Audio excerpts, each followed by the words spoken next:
some latitude, let the kids choose their own weapon. At the big league level, Soriano, I think, swings a 36-36. Alex Rodriguez might swing a 34-31. You know, Alex swings a much smaller bat. But the idea is it's a personal choice. Allow the kids a chance to try some different models and see how they do with them.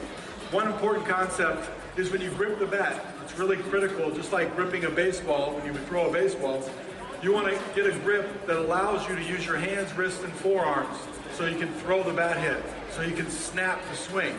If you grip it too tight in your palms and you line up your top knuckles, you get to a point where you're only swinging with your arms and the bat doesn't come through in a level swing. But you want to put it in your fingertips, and allow your wrist to work. It unlocks the wrist, which creates a lot of power, a lot of snap. So if you want to think about that, it's the equivalent of fishing.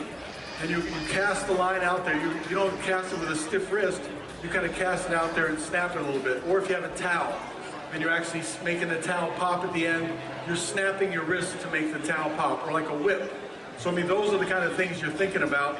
You want to make the bat be able to be thrown out there and snapped with your wrist. And the way that you do that is incorporate a grip in the fingers, not the palms, okay? The fingers. Where are we with drills, Bill? All right. Where are we with drills? There's a couple things. First of all, that everybody has seen one of these before. All right? You guys have hit off of those before, right? And you guys are very happy to hit off tees, aren't you? That's a lot of fun, isn't it? No. You guys are bored to death. You get nothing out of it. You don't do anything. Right? Yes. Perfect.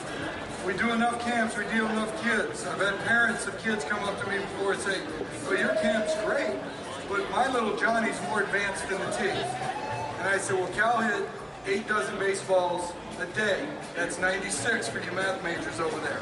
Okay? 96 balls a day off a tee. And then I would ask the parent, is little Johnny more advanced than Cal? The answer is probably no. Right, cool guy? Okay. The tee, we believe in, can be used for a lot of different things. All right? But we believe that the tee, when you watch TV, you will see some hitters with their bat up here, some with an open stance, some down here, some wide, some narrow.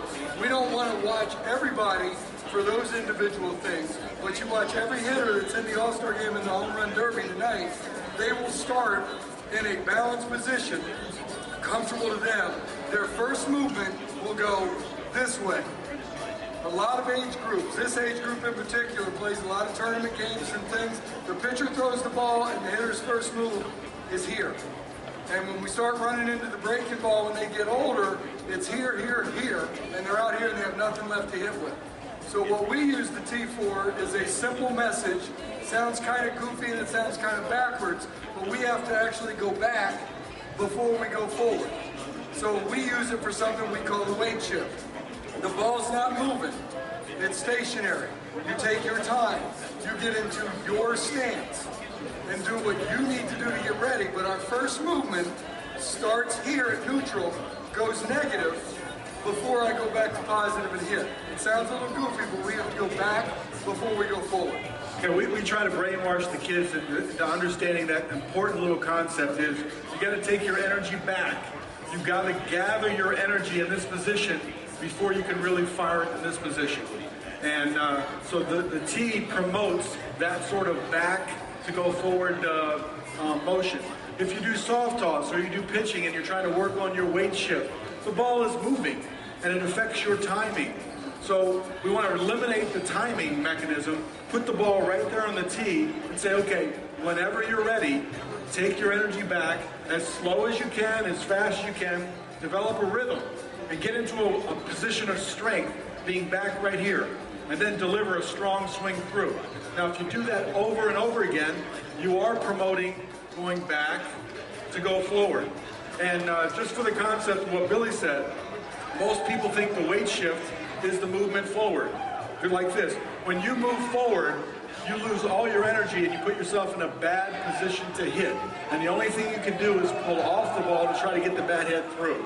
So remember, take it back to this position here, position of strength, loading it, cocking it, whatever you want to call it, but you're in this position right here with most of your weight on your back leg. You want to start with your weight balanced, then you want to take it to the back side, and then many times I exaggerate this drill by making them act like a pitcher. Pick your leg up like this, hold it in this position right here, see how long you can do it, because you know that feeling when you get to the back side. Now I can really bring it through and hit. And the tee is the best way to train that. And I would tell you by personal experience now, when you go from the small diamond to the big diamond, the mound moves back. And the key to hitting is waiting for the ball to come to you, not charging out there to get it. And when you play at a shorter distance, the kids get used to charging out there to get it. When they go to the 90-foot diamond, they really have to wait. So especially at 13 years old, this sort of drill right here is a good drill for you to actually get in touch with your ability to wait, let the ball travel, and you be in a good position to put a good swing on it when it gets there. Well, hit some, dude. You want to demonstrate? You're going into the Hall of Fame, you better hit this because I might hit somebody over there. You missed the screen? I might. Again, anytime you want to get into a rhythm, whatever you like to do. I used to like to set up, and you want to place the ball slightly ahead of you a little bit. You don't want to be hitting the ball behind you, so you get full extension, and you simply just rock on the backside, and then bring it in that way. I'll get that.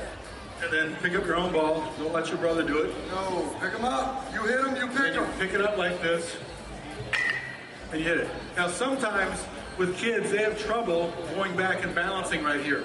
So then I would play a game with them saying, okay, let's hold it for 3 seconds. 3, 2, 1, and go. Because it's important for them not to make this movement too quick and come back. You want to take it back slow, get into a good position, and then bring it through quickly. Slow back here, and then bring it through quickly. I did a clinic with Donnie Mattingly this winter. And we know philosophically the same fundamental principles, but it's really interesting when you're describing those concepts, it's really good to hear how other people describe them. Don Mattingly would say, it's like a bow and arrow. When you draw back a bow, when you're shooting, you draw it back nice and